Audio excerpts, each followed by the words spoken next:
Misclassifying someone as an independent contractor when they actually are an employee can create tax issues and liability issues for your business and maybe even you personally. Let's find out more.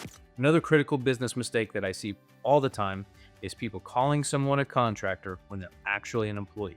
That can lead to severe consequences for your business, and you need to know more about it. I'm Dustin Lee. I'm the founding attorney of Ascend Legal Solutions, a business law firm in Texas. This video is for educational and informational purposes. I'm not your lawyer. This is not legal advice. If you have any questions about a legal issue, you need to contact a qualified business lawyer in your jurisdiction. So in this video, I'm going to explain a few things. Number one, why the proper classification of employee versus independent contractor matters. A basic description of what the legal standards are for that under Texas and federal law.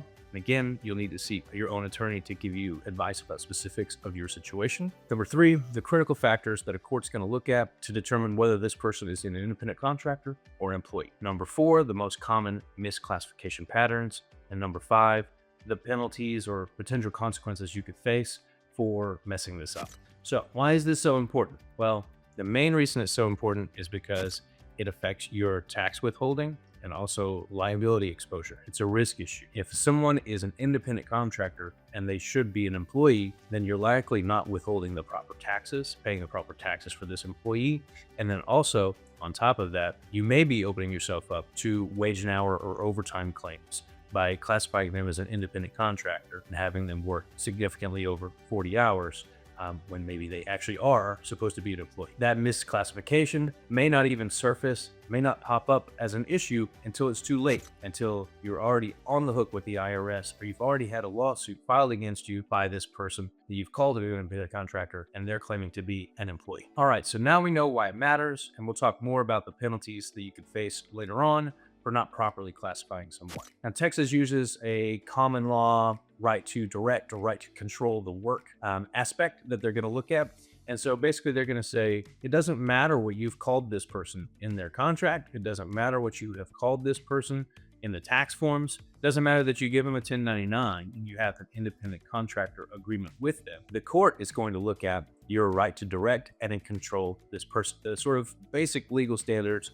And again, you'll need to verify this with your own counsel. Now let's talk a little bit about what courts are going to look at to determine, is this person independent contractor or the employee? In evaluating that, they're going to look at, when is the work done? Where is the work done? How is the work accomplished? And how much direction do you have over those things? For example, if this person has a set schedule from 8 to 5 and they have to be in your office to do the work and they have to accomplish the work in the way that you've told them to accomplish the work, that's an awful lot of control and direction that you're providing over this person, and they may be reclassified as an employee even if you're giving them a 1099. Courts could also look at sort of behavioral control, like do you have control over this person's behavior, how they accomplish the job, their duties, what they need to do, when do they check in, how do they check in, who do they check in with. Financial control, so are you providing the tools of their job to them? Or are you paying them for the tools of their job? So, and then the nature of the relationship, all the aspects of the relationship that the court could possibly look at. So as you can tell, it's very fact specific, and one person might be an employee and the other person might be an independent contractor, depending on the set of facts and circumstances and all of these different little factors and items of control and direction that you may be looking at. The courts may also look at sort of the economic analysis or the economic reality analysis of the situation. And when they say that, just in general, what does that mean? Well, it means, is this person reliant on you for their income? And so if this person is truly a contractor, if they're truly a 1099 and they're in business for themselves, they probably have other clients that they're doing work for. They probably schedule their own hours. Even though you may be a big contract for them, they probably have the ability to do other contracts for other people and make an income outside of the income that they're making with you. On the flip side, an employee is probably going to be solely relying on the income from you to be able to pay their bills and make their livelihood. So if someone is solely relying on payment from you, they might be an employee. And again, all this is really fact specific and situation specific. Also, the courts are going to look at factors like, do you provide their equipment? Are you providing their work vehicle? Are you providing their computer? Are you providing their software? Are you paying for everything that they need to accomplish the job? Or are they providing those things? Because the court's going to assume that typically a contractor with other projects, with other clients, is going to be providing their own vehicle. They're going to be providing their own computer. They're going to be paying for their own software because they use that software not just to fulfill your contract, but other contracts as well. So why do all these factors matter?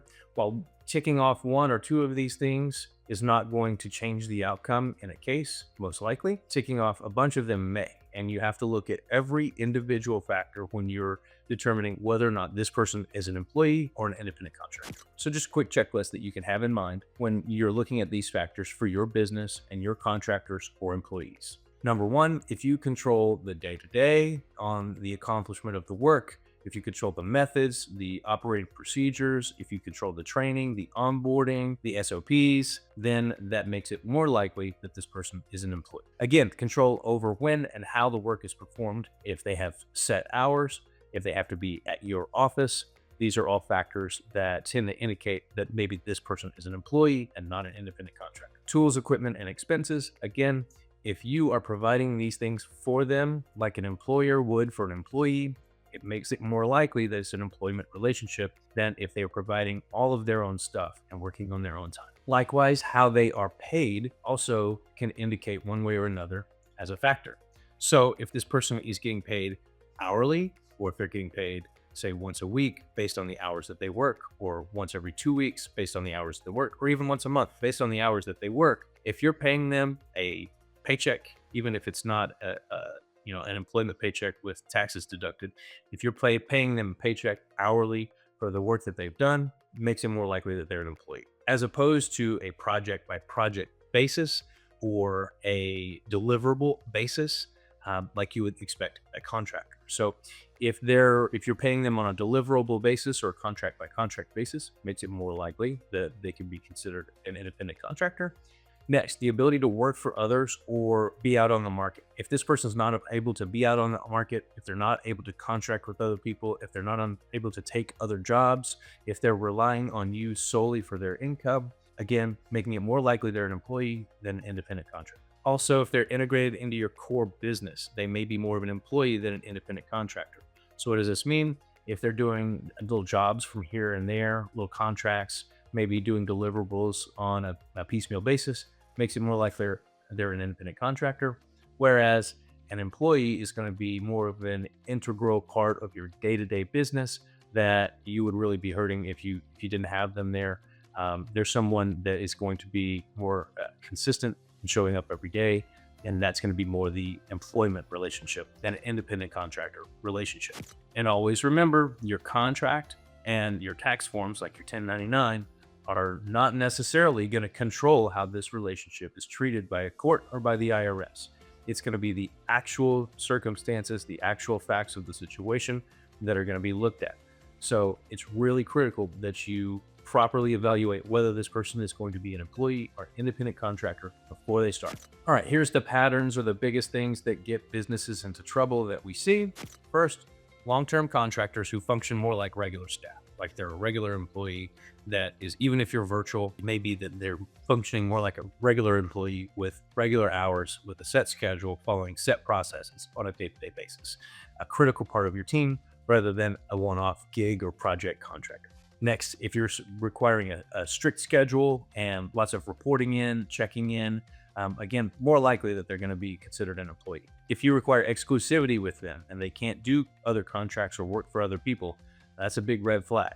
Also, if you're providing all their tools, all their equipment, all the software that they need to do the job, that's another red flag. And again, don't just assume that a 1099 or independent contractor agreement is going to solve this for you. Next, what are the big problems if you have misclassified someone? If someone is an employee and you classified them as an independent contractor? Well, the number one big one is going to be taxes. It means that you've been paying them and you've not been withholding taxes, both federal taxes and state taxes. So you could be in hot water on failure to pay taxes on both of those accounts. And if that happens and they get reclassified as an employee, not only will you have to deal with the taxes that were owed, but also you're going to have penalties, interest, and other things like that you now have to deal with. So it can be extremely costly, extremely burdensome if you don't do this right on the front end.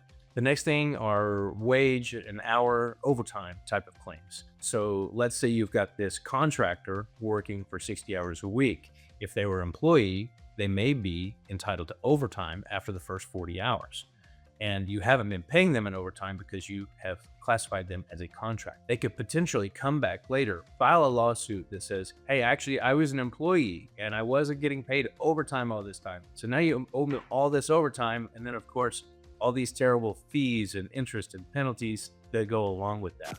The really big issue here is that in some of these wage and hour overtime type of claims, there can be potential exposure to personal liability, even if your LLC has been properly set up.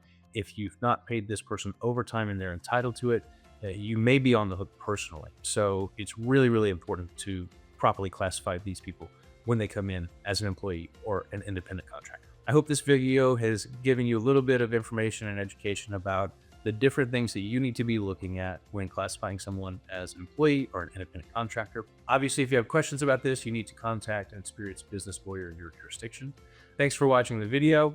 If you like the business law content, feel free to check out some of the other videos or visit my website.